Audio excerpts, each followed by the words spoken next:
This episode is for all the dog pros out there. Whether you're just starting out in training with your business or run a flourishing multi-location enterprise offering everything from training to daycare to veterinary services, this episode is for you. Veronica and I dive into many of the common issues we can face as entrepreneurs and how we can solve those business speed bumps. Veronica and her team have been helping positive reinforcement dog trainers create their dream businesses since 2003. She's the author of How to Run a Dog Business and writes for multiple industry journals, including regular business columns in PPG's Barks from the Guild, APDT's Chronicle of the Dog, as well as APDT Australia's Clicks, and the APDT New Zealand member newsletter. She's a sought-after speaker at conferences and dog training schools across the country and internationally, teaching positive reinforcement dog trainers how to help more dogs while better enjoying their businesses in countries ranging from North America to South America, Europe to Down Under. She's also a Clicker Expo faculty member.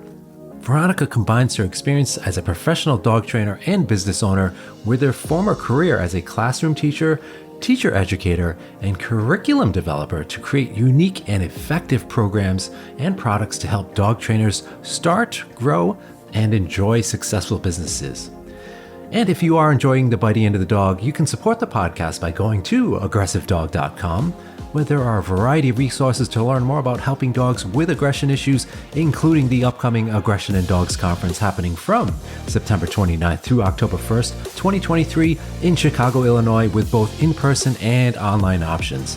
You can also learn more about the Aggression in Dogs Master Course, which is the most comprehensive course available anywhere in the world for learning how to work with and help dogs with aggression issues.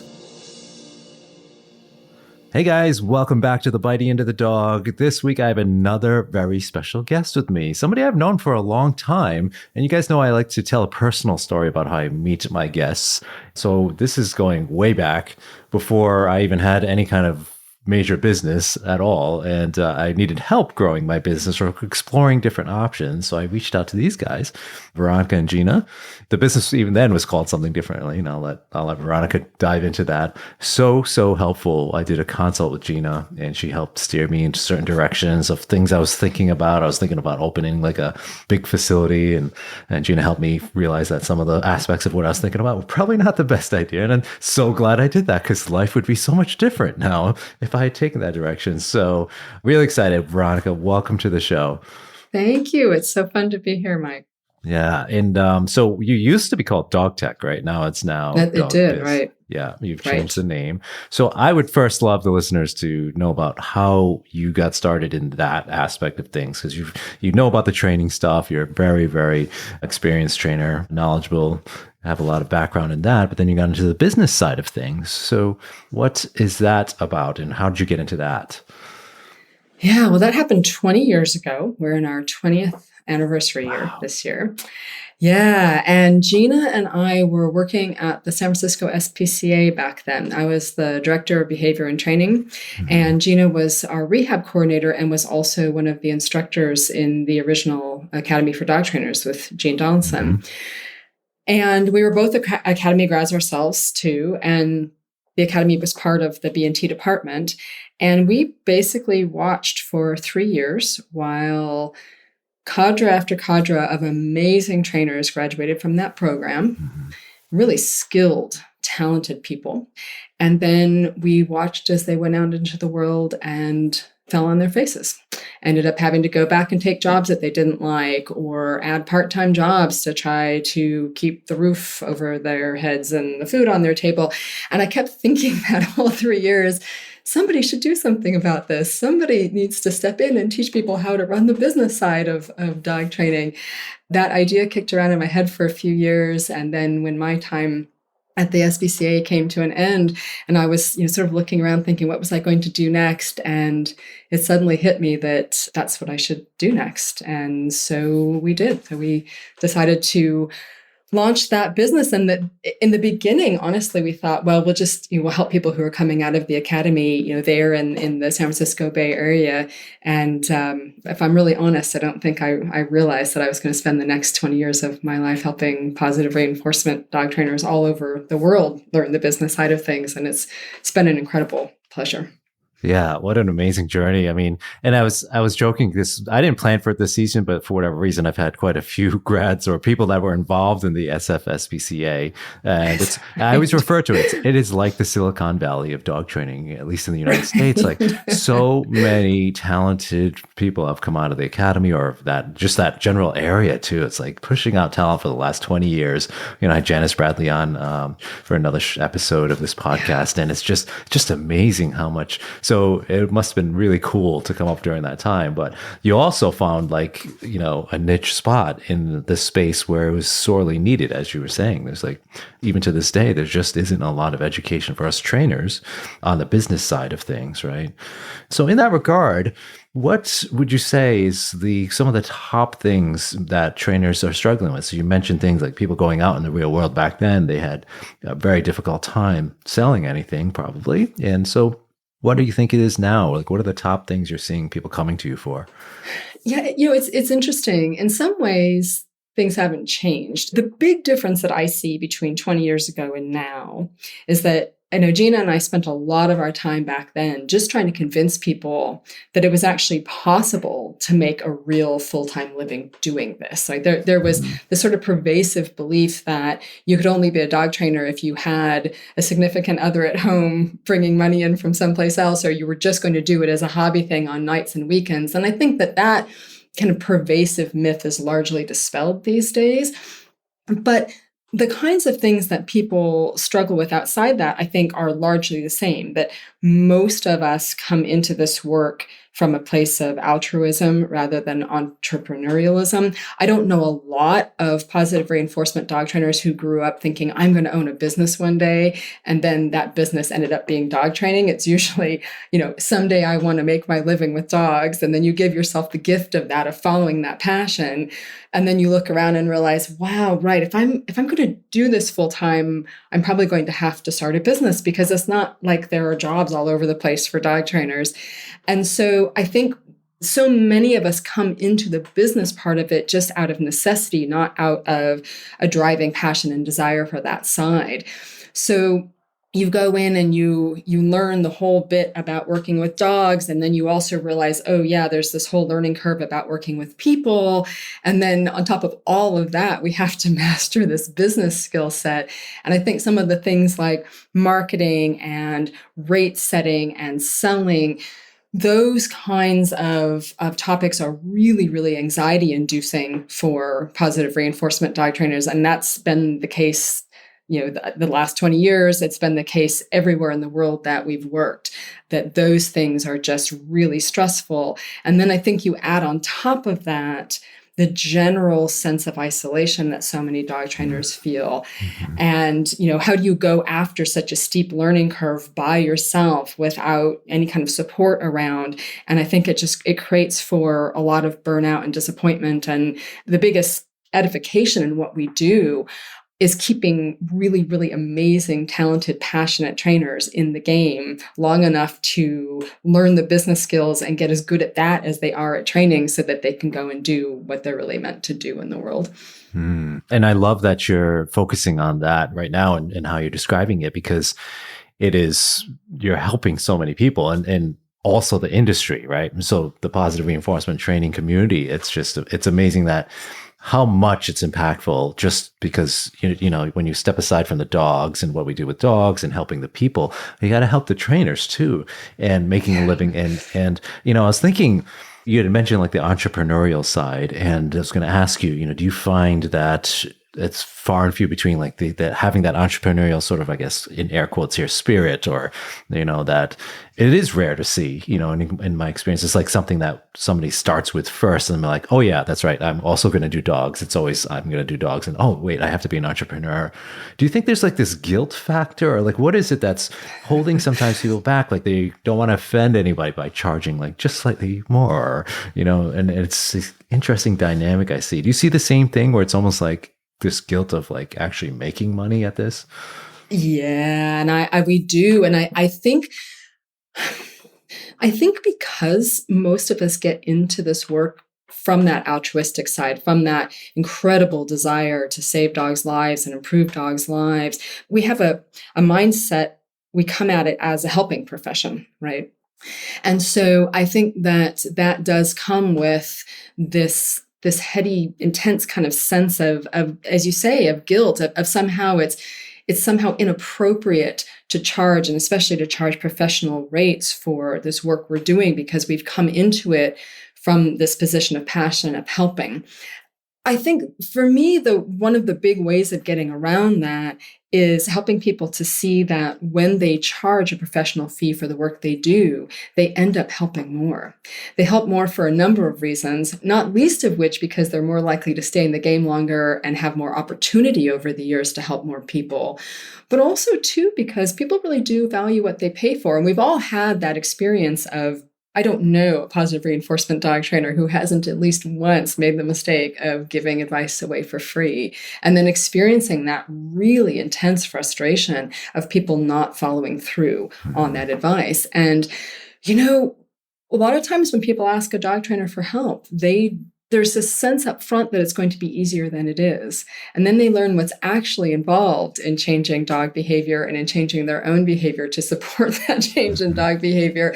And it's really easy to rationalize, well, I don't really have the time now, I'll do that later, when you haven't paid for that advice. And so I think, both in terms of having a stronger impact on the people you're sharing your knowledge and skills with, and also being able to stay in the game, to avoid burnout, to both emotional burnout, but also the burnout that comes with not having steady finances underneath you, the stress of that, and just the practical reality of then having to go and spend a certain portion of your time running after money outside of the passion that you really want to be doing. So we do spend a lot of our time in dog biz trying to kind of help people shift that mindset around guilt, because it doesn't do them good, but it really, in the end, it harms dogs too.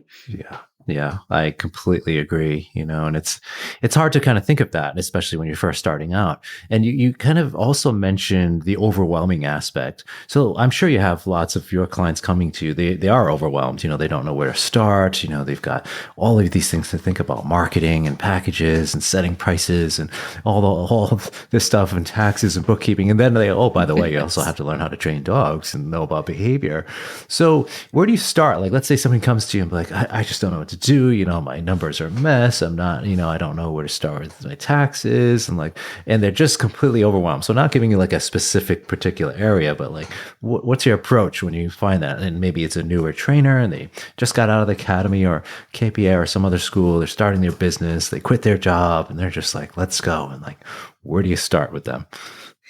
Well, the first thing is goals, vision. I think a lot of times we come into this, we think, oh, I want to train dogs for a living, but the vision's too nebulous. It's too large and fuzzy. And so to really kind of drill down to, if this can look however you want it to look a year from now, 5 years from now, what is that?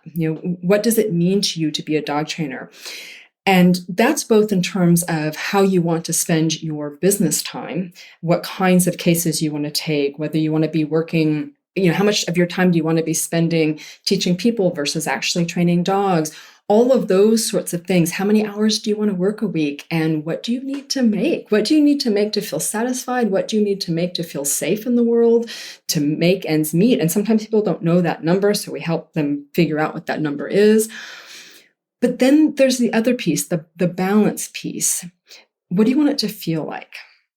What do you want your downtime to look like? How much of that would you like to have? Because I think, again, when we don't have a clear vision of where we're headed, we may not end up someplace that we like to be. And it's hard for us as coaches to help people get where they want to go if there's not some initial vision. And that vision might change over time. It often does. I mean, you've been doing this a very long time. I'm sure your business has evolved over time. We start someplace and then we adjust.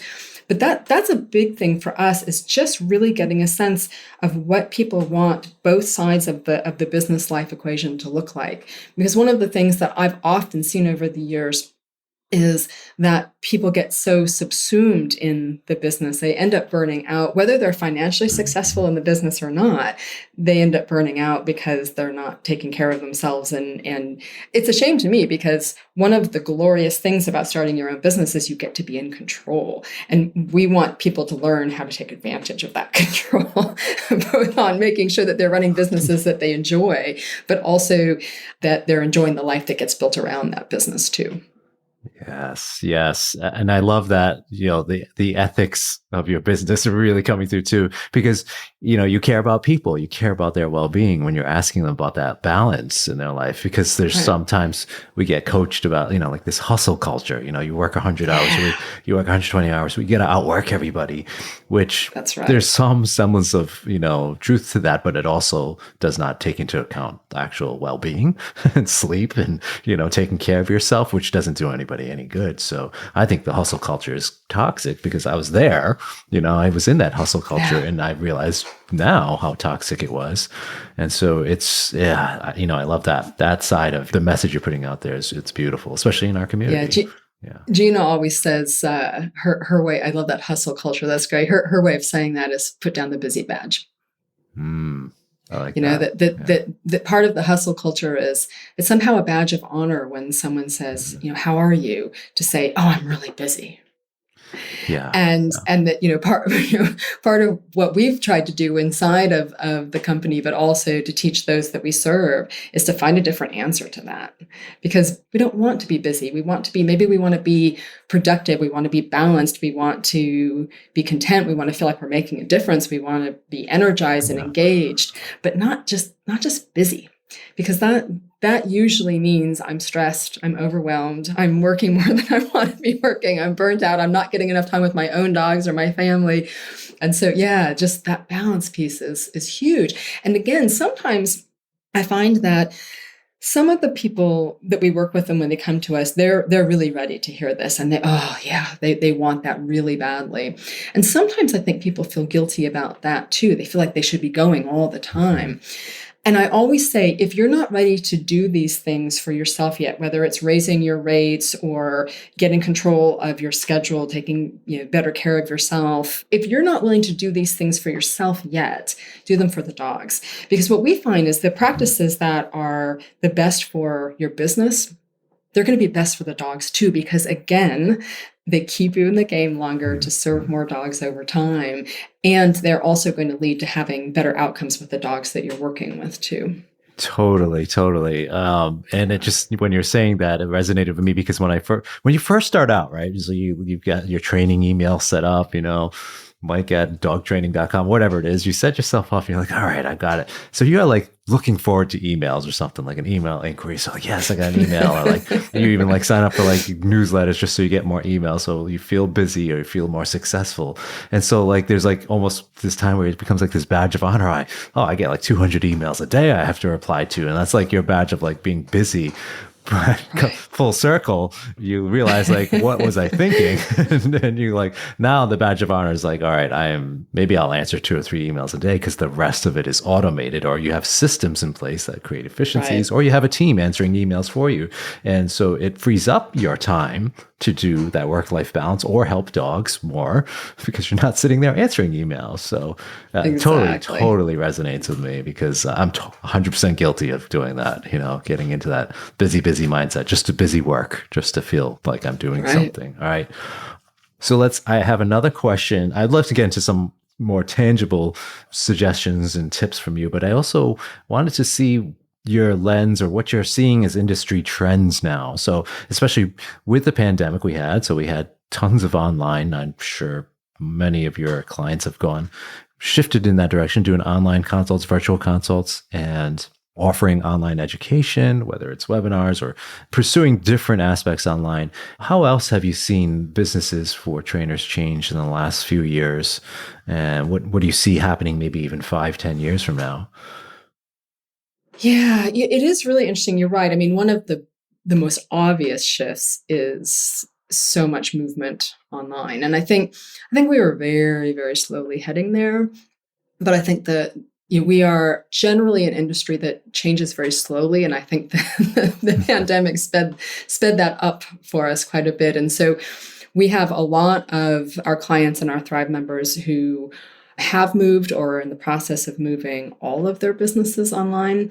We also see a lot of people who are adding online components to their businesses. And so that might be anything from giving clients a choice of working with them in person or working with them online, or it might be adding on-demand aspects online. One of the things that we're really loving in some of this is some of the hybridization we're seeing, though, where trainers are creating really creative packages in which they're doing some work with people in person, and then they're supporting that work with features that are online that allow them to have more touch points with clients each week. I think that's one of the things I'm most excited about in general, whether people are working online or working in person or some hybrid mixture of that, is that for many, many years, Gina and I have been shouting from the rooftops, you can't just see your clients 1 hour a week. If we think about how much we're asking of people in terms of changing their own behavior, in terms of the knowledge and skill set that we're asking them to, the learning curve we're asking them to go on with us, and the kind of results that they want to see in their dog and that we want to see for them. The idea that we sort of talk at them for an hour and then leave them to their own devices for all the hours of the 7 days in between. One of the things that's so exciting about kind of these last few years is that we're seeing more and more trainers embrace that idea of being there in a more ongoing way for their clients, of adding additional support, because online has allowed us to do so much more without the commensurate impact on our schedules, right? That we can have additional touch points with clients without having to get in the car and drive across town to their homes. It makes it easier for us to get creative in how we do this. And so we're excited about that and the kind of impact that it's having on case outcomes. And also, I think just sort of the general satisfaction that the trainers we're working with are feeling about the work that they're doing and the kind of support they're providing for their clients and what they're seeing come from that. So that's one thing that I think is exciting.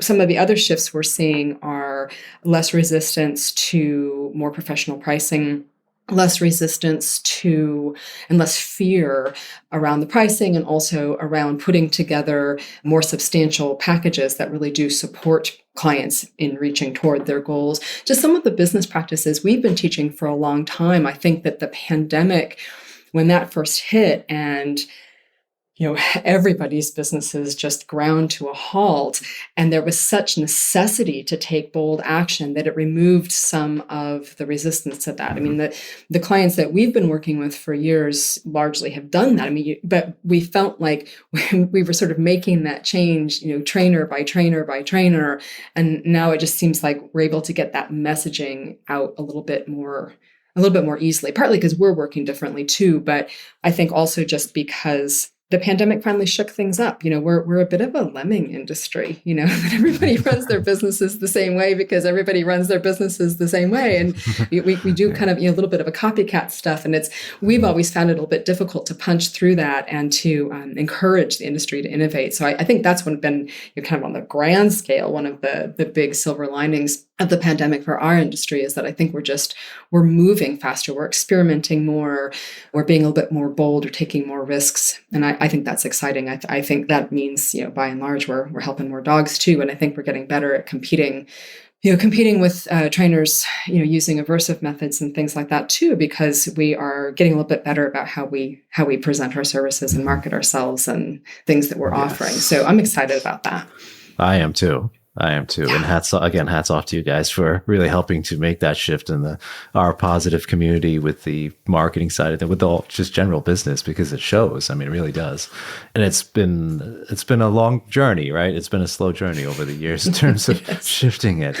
So getting back to the touch points, you had mentioned touch points and different technology we can use to communicate with clients. Are you seeing any particular software or apps that's more effective for the clients that you're working with, or anything in particular? It's funny. I mean, I think what we're seeing, so two things. The simple thing that we're seeing the most of is just Zoom and, related, similar sorts of things, that just the ability, for example, So you and I are recording this during the month of our Thrive Group coaching program that's really focused on packages, building service packages.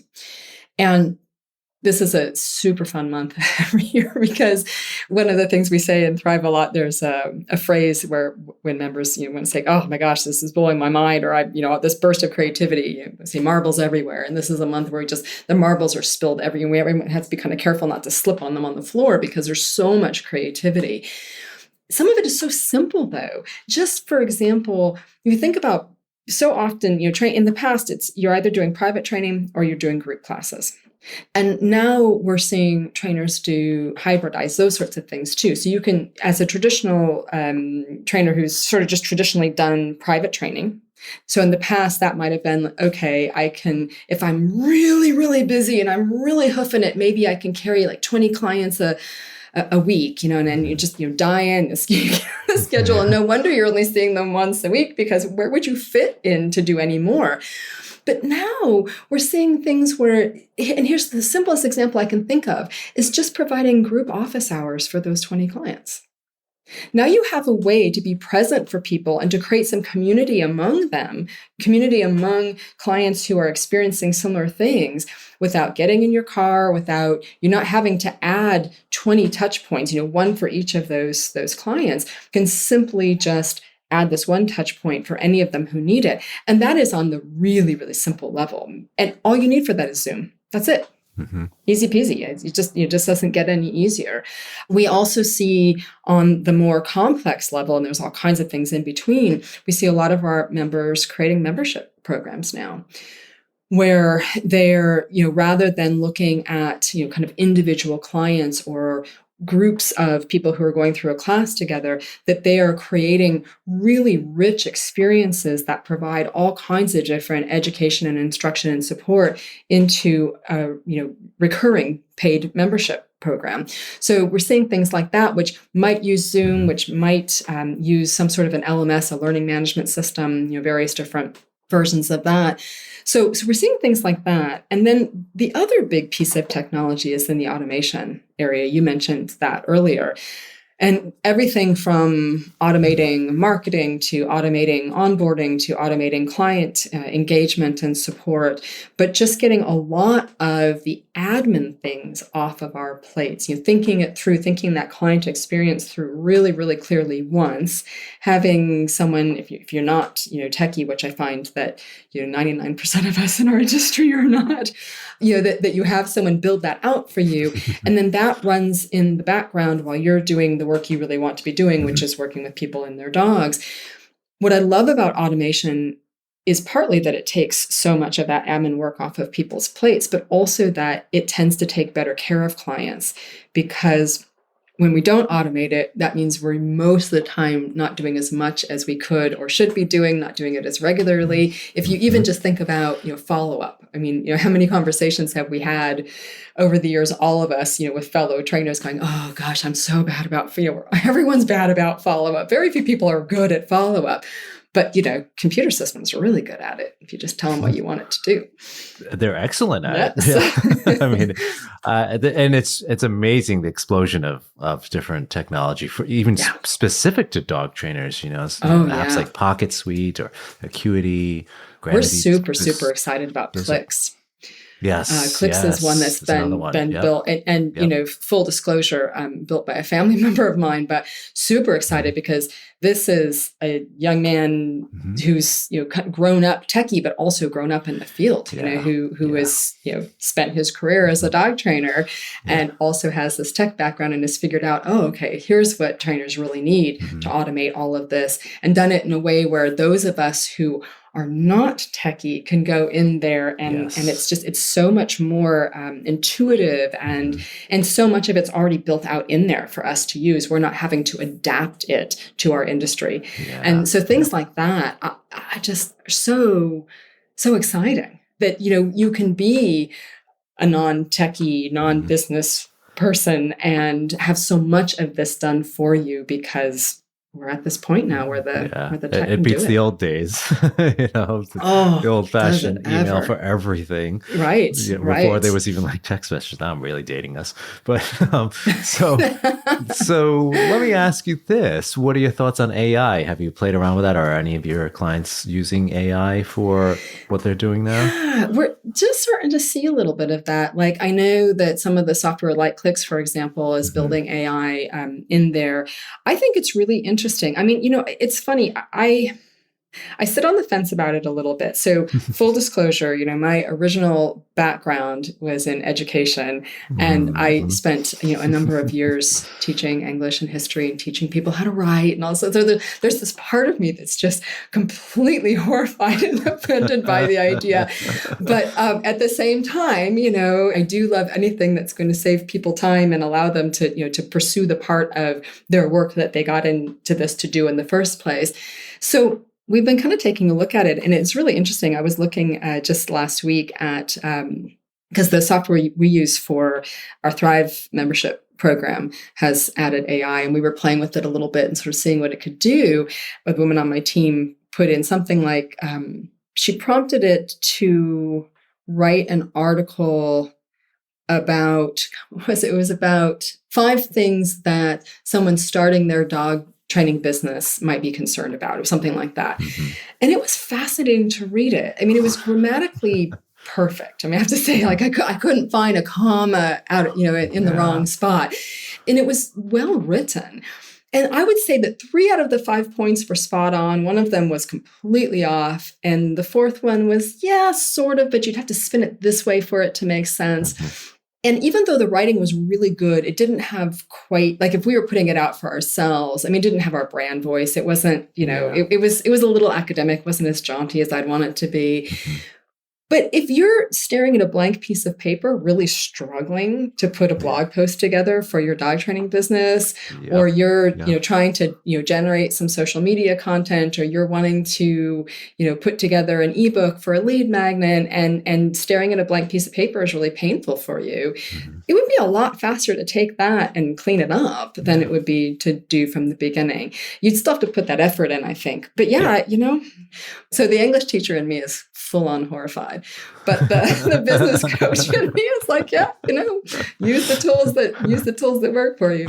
Yeah, and not to get too off topic, I've been playing around with it a little bit, but it spits out pretty good training advice. Yeah. It's definitely slanted towards positive reinforcement based methods most of the time, not all the time, but it's going to be exciting to see what happens over the next few years within how much better it gets, and the expectations is just going to keep exponentially getting better. So, yeah, interesting times for sure. Especially when we're Yeah. looking at, writing those articles or the copywriting that we need to do or marketing ads or whatever, it's going to get good at that. So we Yep. shall see. We shall see. Well, I'm going to take a quick break to hear a word from our sponsors. And when we come back, I want to jump into maybe some strategies and tips for packages and people that work aggression cases, how to look at pricing there. So we will be right back. Hey guys, thanks for tuning in, and I hope you are enjoying this episode. I have a very special offer that I'm announcing just before the Aggression in Dogs conference this year. You've heard me talk about the Aggression in Dogs Master Course on this podcast, and for a limited time to celebrate the 4th annual Aggression in Dogs conference, I'm going to be launching a bundle offer that includes the course and all 19 webinars available on aggressivedog.com. Yes, that's all of the webinars. The webinars alone would typically cost more than $580 to purchase together, but I'm including them for free in this special bundle deal with the Aggression in Dogs Master Course. Just some of the topics for the webinars include how to break up a dog fight, assessing canine posture and movement, the genetics of aggression, dog-to-cat aggression, dog-to-child-directed aggression, and treat and retreat with some of the most respected behavior pros in our field, including Suzanne Clothier, Grisha Stewart, Dr. Amy Cook, Dr. Christina Spalding, Laura Monaco Torelli, Jen Shryock, Trish McMillan, and Dr. Jessica Heckman, just to name a few. You're going to receive all 19 webinars, the master course, live group mentor sessions with me, and access to the private Facebook group, a value of over $2,700, all for just the price of the master course, which is $495. There's only going to be 50 bundles available in this offer, and I'm going to drop a link to the bundle in the show notes for this episode. The offer is going to expire on October 8th, 2023. That's October 8th, 2023, which is just 1 week after the conference. Though the bundle typically sells out quickly, so please take advantage if you are interested. Head on over to the show notes for this episode in the podcast platform you are listening to, and click on the Aggression in Dogs Master Course and Expert Webinar Bundle link. I also want to take a moment to support Sindhor Pangal, who's going to be speaking at the Aggression in Dogs conference this year. Sindhor shared the story of an organization doing truly amazing work to help animals. Charlie's Animal Rescue Center, CARE, or CARE for short, is an animal shelter providing timely medical aid to injured and ill animals of the streets in Bangalore City. They aim to provide life-saving veterinary care on par with private veterinary setups to all animals, irrespective of their ownership status. CARE has a rescue helpline, animal ambulance services, and a fully equipped veterinary trauma care unit. CARE strives to provide dignity to animals who are old, blind, paraplegic, and suffering from chronic diseases, and allow them to live out their lives at the shelter in a safe and peaceful environment. CARE is home to many dogs, cats, rabbits, ducks, hens, pigs, guinea pigs, birds, and even terrapins. No animal left behind is their main motto. Apart from rescue and shelter services, CARE also provides adoption services, humane education in schools, animal cruelty prevention and control, and volunteering opportunities. You have to check out their Instagram channel where you can see all the wonderful work they are doing to care for and save dogs and animals in need. Their Instagram handle is Charlie's Animal Rescue Center, and that center is spelled CENTRE. So it's Charlie's Animal Rescue Center. You've got to check out that Instagram account. It's really wonderful work they're doing. Please consider donating to this wonderful cause. You can do that directly through their website at charlies-care.com. That's charlies-care.com. I'm going to be sure to drop a link in the show notes for both their Instagram and a way to donate.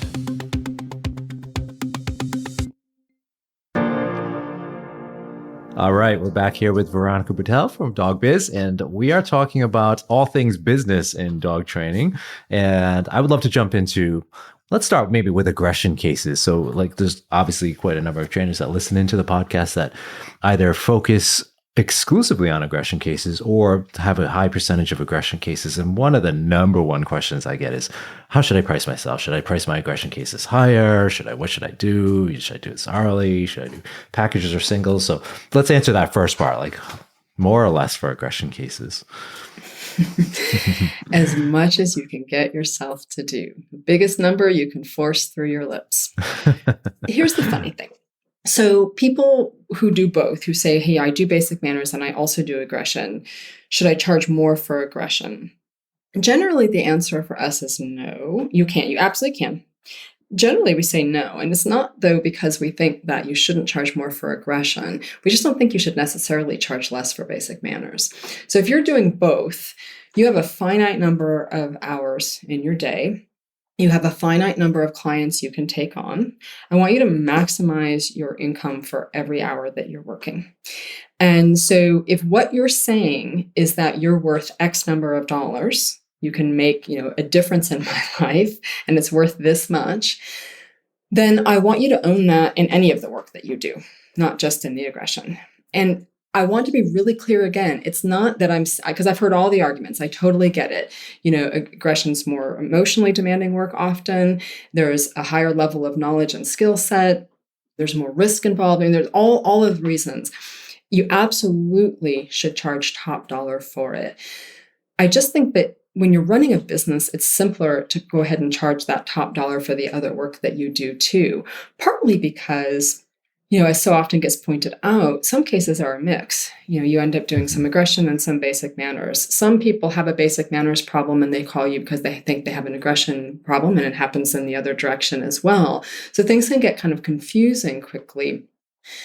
But also the distinction that we often make about aggression and basic manners, it's sometimes just kind of lost on the client. ultimately, if you think whether I have a dog who's not coming when called, or I have a dog who's, growling and barking at people at the door, the reality is that I have a problem that is negatively impacting my life, and I want a professional to fix it. And I am not, as a basic manners potential client, I'm not comparing myself to a client who has an aggression issue, right? We are, because we see both sides. We see, but they're not. They have a problem. They want someone to provide a solution, to help them solve that. So I want all of your listeners who are doing aggression cases to charge really top fees. I'm just sort of saying you don't have to charge less for other things. Mm-hmm. Makes sense. And what do you say to the people that are kind of on the cusp of really getting busy, but they're not? So they're worried about, if I raise my prices and I'm just squeaking out, 5-10 consults a week, and that's the business demand I'm seeing. How do you answer that? Like, maybe they're charging X, but you think they could charge X plus this amount. Right. Where does that conversation go? Well, and it's interesting because I'll bet too that one of the things that not only are they perhaps not, the dance card isn't full, but they may also be hearing people tell them that they're too expensive. And so when they hear one of us at DogBiz say you should raise their rates, they're thinking, well, hold on, but I can't even get full the rates I'm at now. If I raise it, isn't it just going to get worse? And here's one of the things, and you're probably not going to believe me until you've done it and you've experienced it yourself, but I'm telling you this with 20 years of experience doing this under my belt. Raise your rates, you will get busier. I don't care if you've just started or you've been doing this for 20 years, raise your rates, you will get busier. I've never seen an exception to it. When people come to us and they say, I'm really struggling, I'm not getting enough phone calls, or I'm getting phone calls, but I'm not getting a good conversion rate, there are a number of things that we look at. But the thing we all look at first is, what are the rates? We're looking to see if you're not charging enough.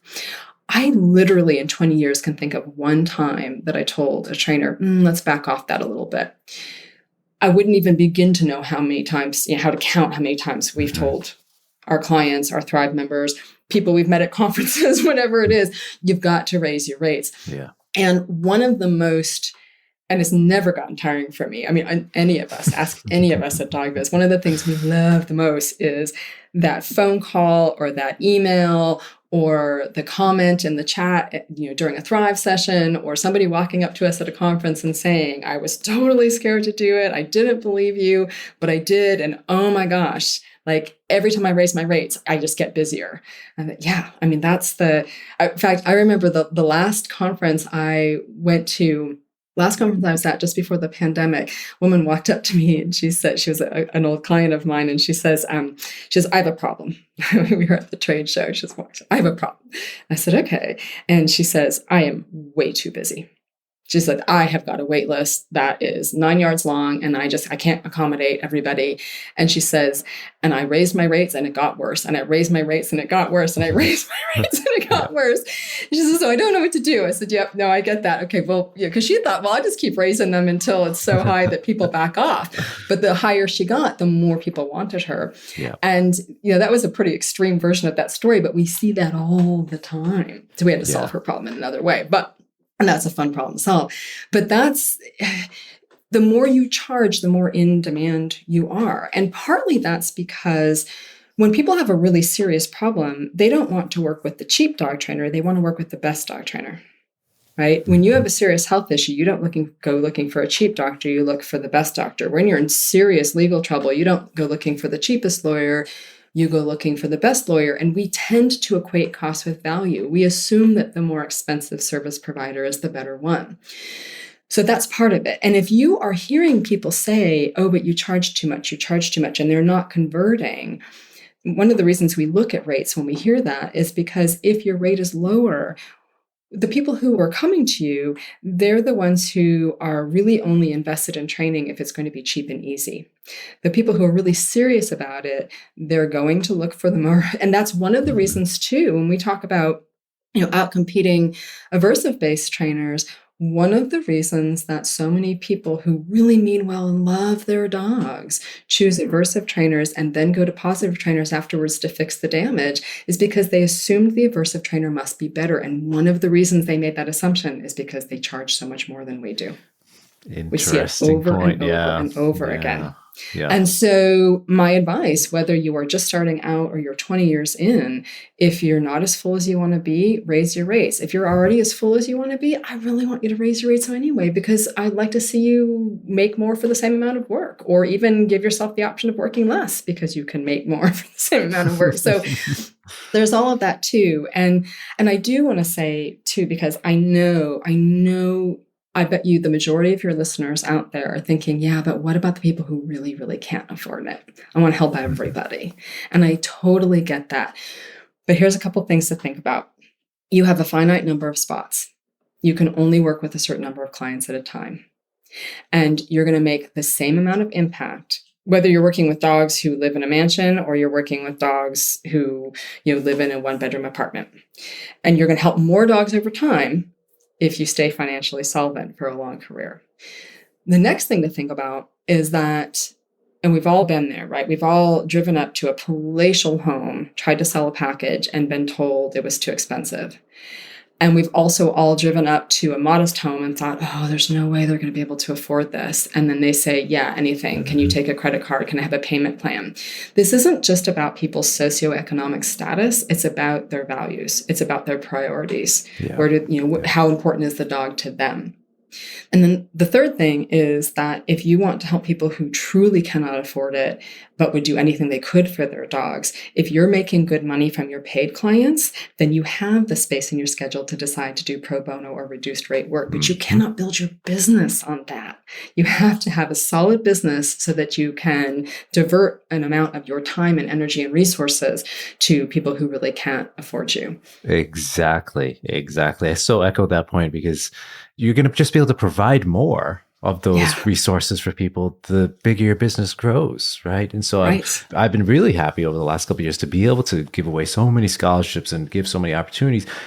And I wouldn't be able to do that if I hadn't grown the business, right? And now I'm in a place where I can do that. And that's something to think about, is let's make sure you are financially solvent and then some. And then you're going to be able to help even way more people than you were before. So it's a good place to be in, right? Yeah. I kind of think about it as it's like the airline model, put on your own air mask before helping others. Yes. Your feet have to be on solid ground in order to sustain someone else's weight. Yeah. Yep.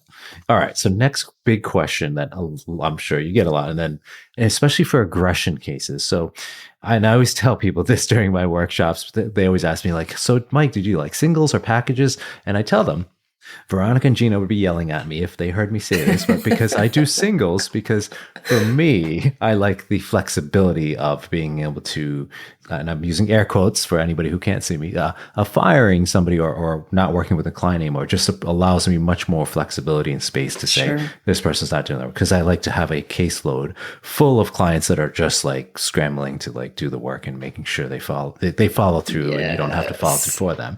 So that's why I like singles. However, I'm like, that will totally go against every business coach's advice in the world, because that does not, unless you have that demand and you're able to have things automated where you can get lots of singles in there. And then also the follow-ups are kind of automated as well. That's one side, but it's not a good business model. So take it from there. Singles or packages? Well, first of all, I'm not going to yell at you, especially not in front of everybody. And so there are certain things that we feel pretty strongly about that we teach. But one of the things we always layer across anything we say is don't fix what isn't broken, right? So if something that we say is counter to success that you're having or that a listener's having, there are exceptions. There are always exceptions to rules. And so, so I just want to put that out there first. Don't fix what isn't broken. But we really, really love packages, and we love to see them as large as possible. And there are a number of reasons for that. For us, it's a triple win. It's a win for the trainer, it's a win for the client, and it's a win for the dog. There is nothing more tragic for the client or the dog or the trainer than an unresolved case. or that horrible feeling you have as a trainer when, the relationship ends and you think, oh God, we could have gotten so much farther. And it's that fear that you haven't gotten them far enough along to make that, that lasting, change and impact. You also don't want a situation where the client feels like, okay, well, I spent this money and this time and, Barney's still doing this, Fido's still doing that. Because then you run the risk of the client deciding that it was the trainer's fault, or deciding that it was the dog's fault, or deciding that it was the fault of the methodology and going a different direction. So that's another thing we don't like to see. I think another really huge component of burnout is financial stress when you're running your own business. And the vast majority of positive trainers really don't enjoy the sales part of the process. And when you do singles, it means that at the end of every session, there's that awkward, uncomfortable moment about, am I coming back?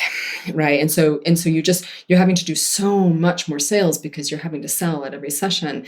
And the other thing I don't like about it is that when you don't know how much time you have, one of the things that I see happen so often with trainers is that fear that you're not going to be called back means that we try to download everything we know. We try to make sure that the client has all the knowledge that we think that they need to have. And we overwhelm them, which means we end up in a self-fulfilling prophecy. They're less likely to call us back because we've overwhelmed them and or given them the impression that they don't need us now. And so we overload. And so we're not doing our best teaching. We're not splitting, we're lumping like crazy. And so we're not supporting that learning curve and that process.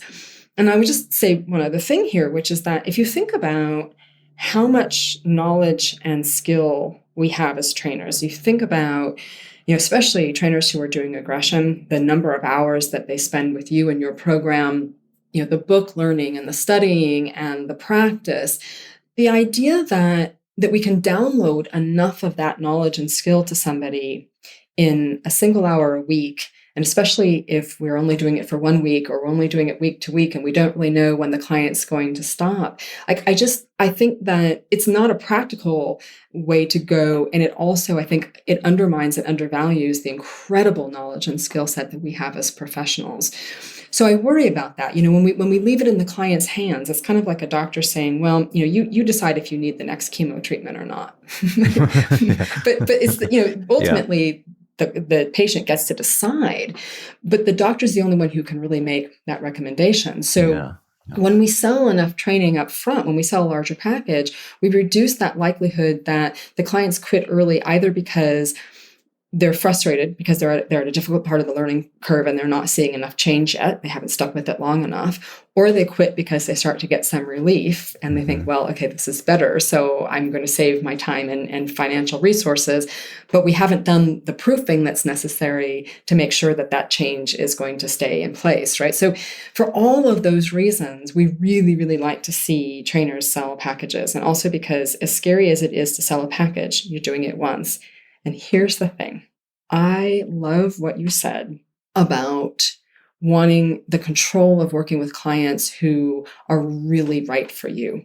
It's an enormous part of what we teach on Thrive is this ideal of the ideal client and the ideal client avatar, of working with clients who fuel you, who reinforce you, who do the work, and whatever it is that's important to you, the ones that give you energy instead of sapping it, right? But part of this is about, first of all, we can fire clients even if we're in the middle of a package. It's your business, your control. You get to do that. It might be a little bit messier, but it can still be done. But the main thing for us is building in, thinking about, okay, who is my ideal client? Getting really, really clear on who they are so that the packages are built for them, the way your services work. The marketing is built to attract them.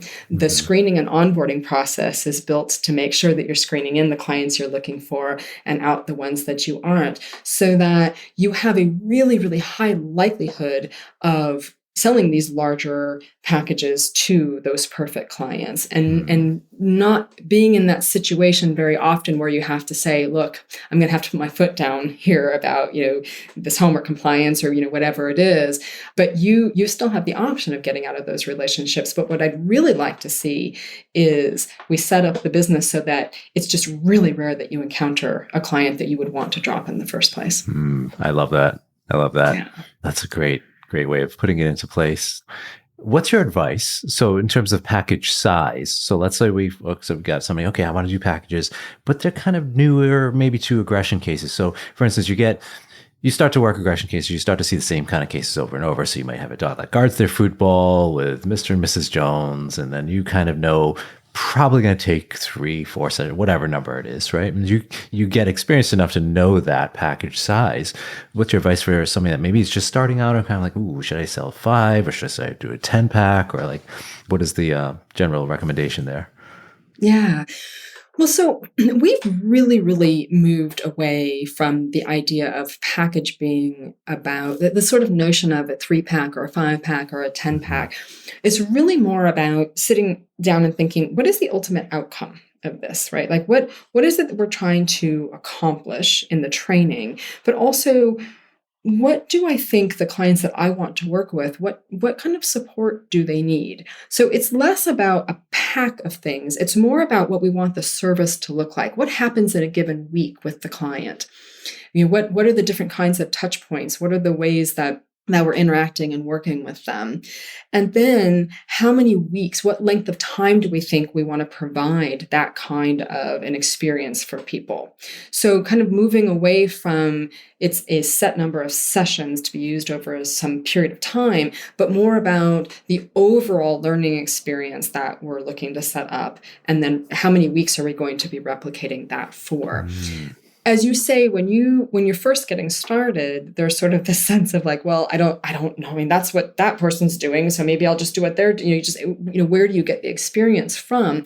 But that's part of why. A couple of things. One is that's work that I would probably turn towards some professional support for, whether that's one-on-one consulting with us, or what's really over the last few years kind of become our favorite way to do this, which is through the Thrive group coaching program, because then you are in a community of trainers that are some of whom are just starting their businesses and some of whom have been doing this work for 20 years and everything in between, and have spent this time together sharing all of these best ideas and playing with it. And so we're doing all this teaching around it. Like, here are all the different ways that a package could come together. Here are all the different building blocks, all the different features it could have. Why would you use this feature versus that feature? When would you combine these ones? If your goal is to do this, here are 5 different ways you could get there.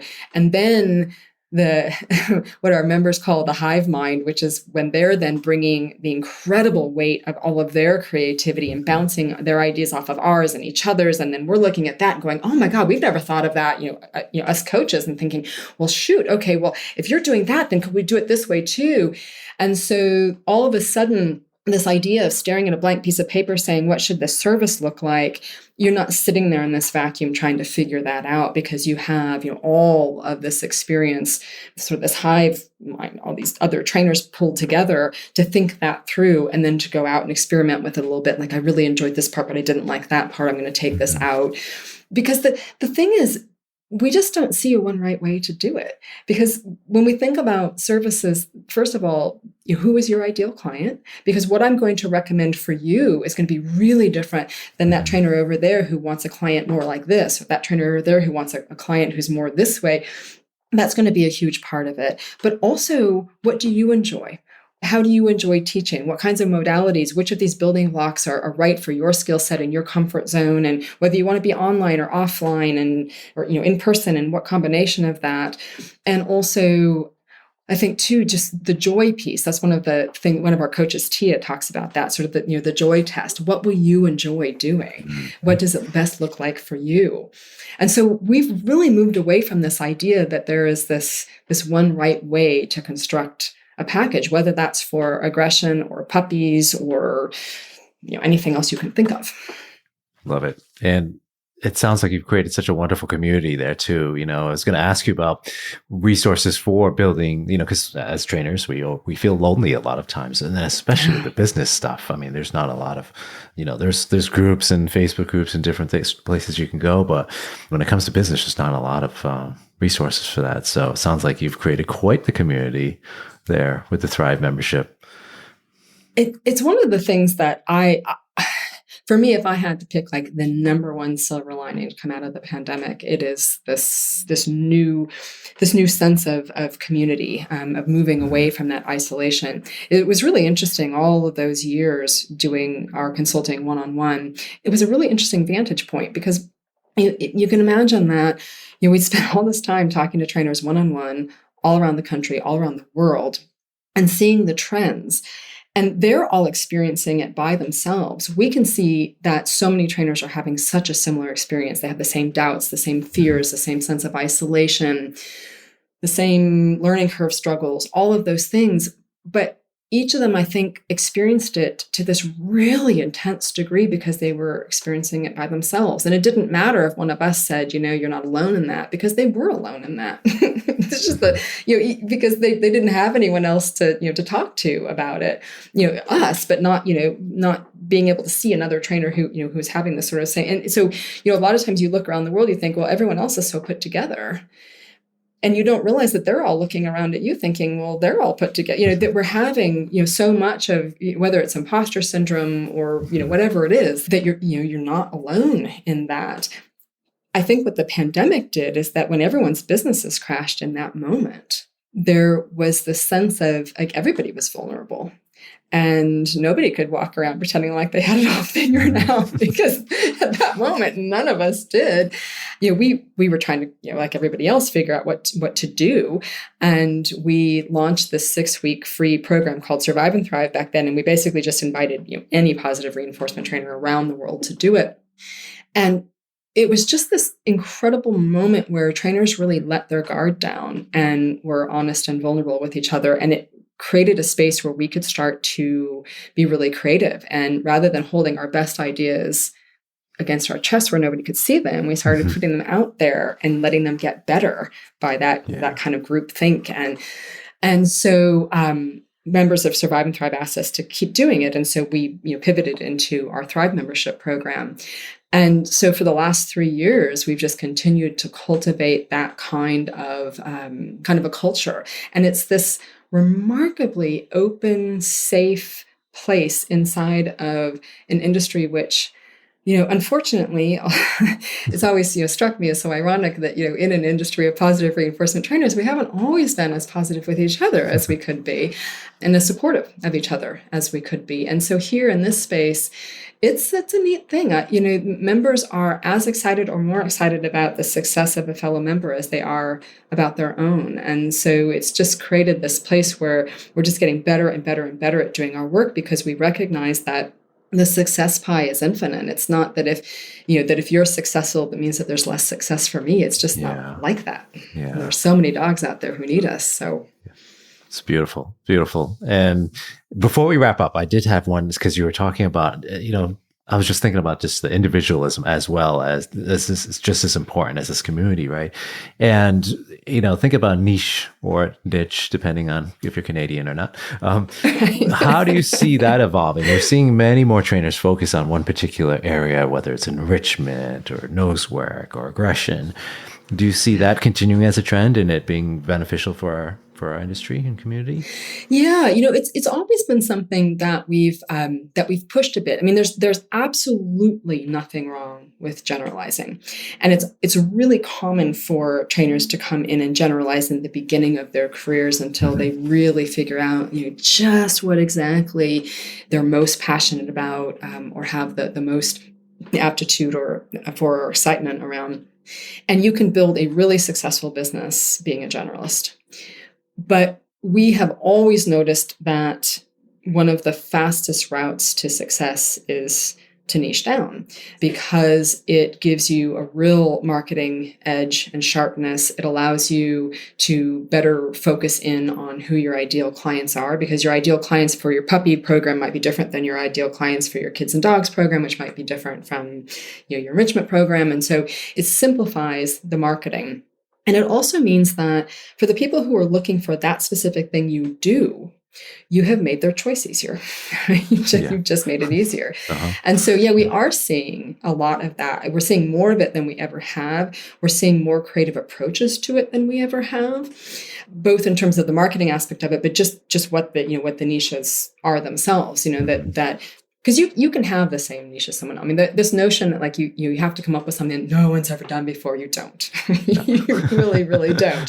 But it's just that there's so much more to our industry these days. And as we were talking about at the beginning, the innovation has really, really sped up, which is a beautiful thing.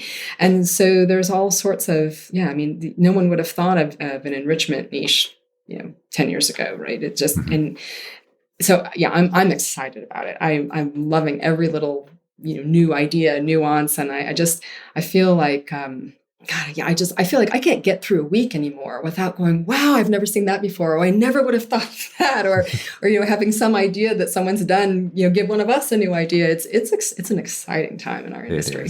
It is. And for the listeners, please, we need more people specializing in aggression. So there's plenty of business to go around in this niche. So you know where to find me. Yeah, and it's one of the most successful ones too. It is. I think about there's a demand.